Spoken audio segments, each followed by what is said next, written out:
ఎలా రోజు రోజుకి గ్లామర్ పెరుగుతుంది, కలర్ పెరుగుతుంది, మంచి పర్సనాలిటీ పెరుగుతుంది, డ్రెస్సింగ్ స్టైల్ మారుతుంది. ఏం మారింది? అదే చొక్కా వేసాను నేను, ఏం వేయలేదు.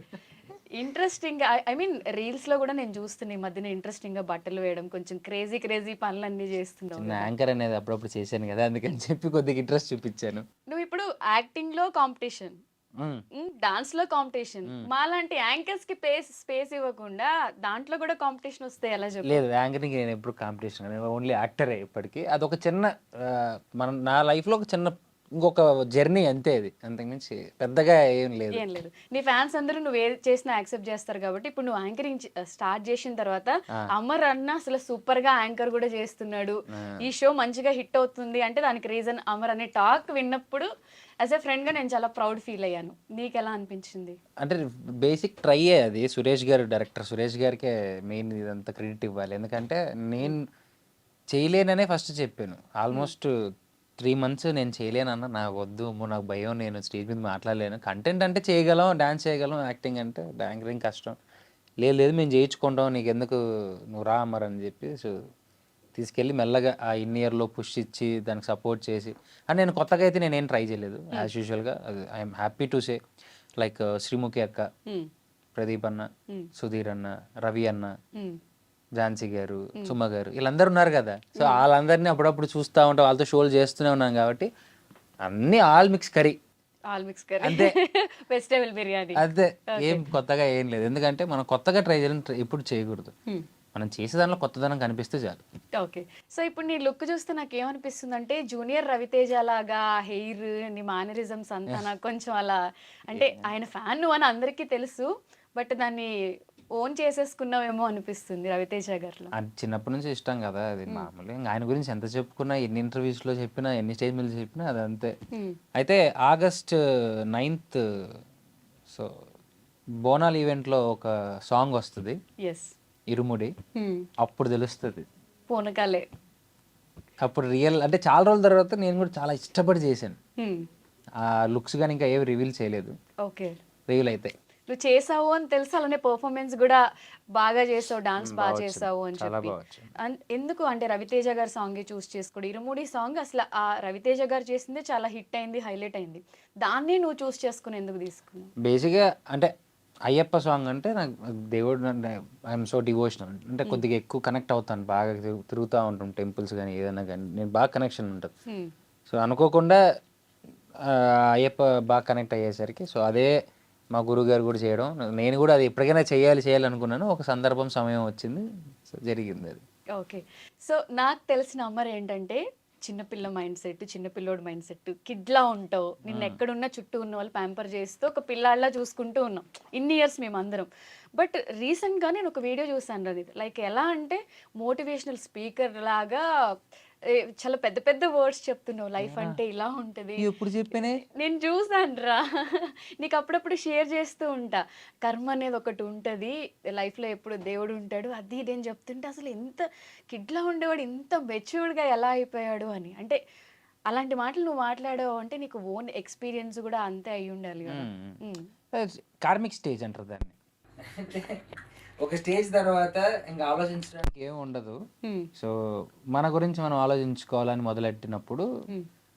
జరిగిన మార్పుల్లో అలాగా థాట్స్ కానీ, నేను డివోషనల్ ట్రిప్స్కి వెళ్ళినప్పుడు కానీ, సోలో ట్రావెలింగ్ చేసినప్పుడు కానీ, హ్మ్. సో అలాగా అనిపించింది చెప్పడం తప్ప దాని గురించి ఆలోచించి చెప్పడం అంటూ ఏమి ఉండదు. హ్మ్. అంతే.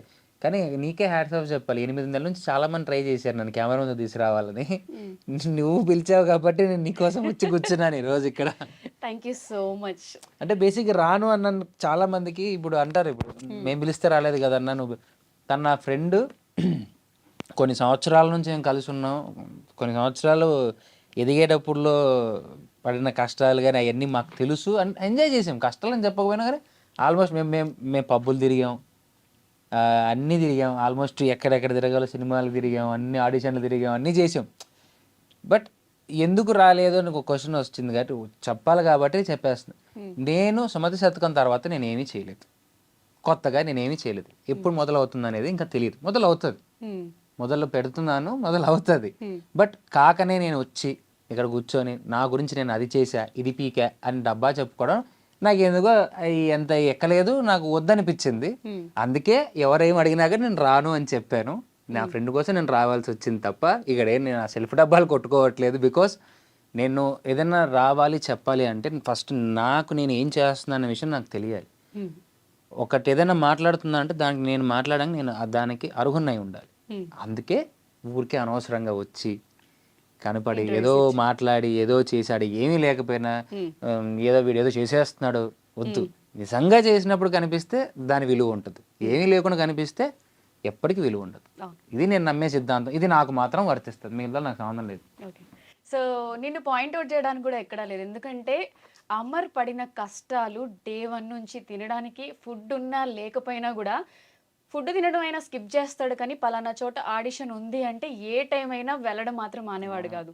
అంత కష్టపడిన తర్వాత ఒక సిచ్యువేషన్లో ఎందుకురా ఇండస్ట్రీ వదిలేస్తే బాగుంటుంది అనే ఫీల్ నుంచి అరే సక్సెస్ వస్తుందిరా అనే స్ట్రాంగ్ కాన్ఫిడెన్స్తో మనోడు ట్రై చేశాడు. అసలు ఆ సీరియల్ రావడం జానికి కలగనలేదు. అమర్కి వచ్చిన ఫేమ్ చూస్తే లిటరలీ వాడు సక్సెస్ అనే చెప్పుకుంటా. యాజ్ ఎ ఫ్రెండ్గా వాడు పడిన కష్టానికి స్ట్రగుల్స్కి హీ డిజర్వ్ అనమాట. సో నేను చాలా హ్యాపీ. అండ్ ఎవరు తిట్టుకోవద్దు, మనోడితో ఇంటర్వ్యూలు కావాలంటే ప్రొడ్యూసర్స్ ఇంట్రడ్యూస్ చేసి మంచి మంచి మూవీస్ ఇప్పించండి, అన్ని ఛానల్స్కి వచ్చి ఇంటర్వ్యూస్ ఇస్తాడు. వద్దమ్మా, పైకి వచ్చాక నేనే వచ్చేస్తాను. మరి దాన్ని వేరే రకంగా చేసుకుంటారు తప్ప. ఇప్పుడు నేను చాలా ఫోకస్గా ఉన్నాను.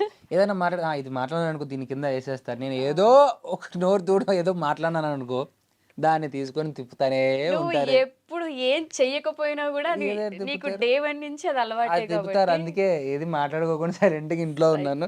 ఈ రోజు రావాల్సి వచ్చింది, వచ్చాం అంతే. చెప్పాడు కదా నాకోసమే వచ్చాడు. So no trolls.